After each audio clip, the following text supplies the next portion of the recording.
โอเคมาส่งกะมาในก็มาต้มจุ่มมาม่าเที่ยงย้อนครับเนาะตั้งสุดก็มาต้มไข่ไก่ตั้งครับเนาะต้มไว้นะไข่ไก่ในกันตั้งนะพอดีจังก็ไข่ไก่กินอะไรครับต้มไว้ตั้งเปิดไฟตั้งไว้กำเปิดกำเปิดให้มันสุกในก็นำพวกเรามาเปิดตัว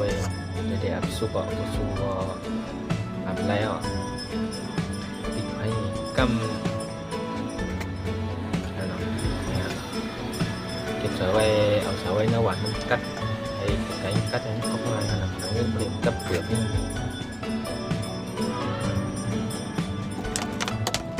ในก็ขึ้นมาใส่น้ำมีตัวมาตั้งกำมาก็2 ถุงมันเลยถึง10 วัตต์บอกกลางนะ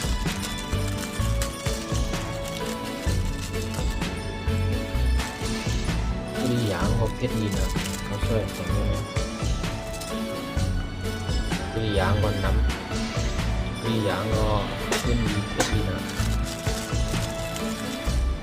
พยายามกินในกล่องแล้วเลยกล่องในซื้อมาตั้งสุดแล้วนะไม่ได้กินมา2 ถุงอย่างมา2 ถุงไม่ได้เก็บแต่ละนั้นมันแก้วน้ำมันใส่เราเก็บเป็นอย่างยังสมัครที่3 หวยโดยที่อย่างว่าเพชรมาแสดงที่ไว้ในกำในก็พอดับสุกแคมแลบในคณะตีมันในคณะนะ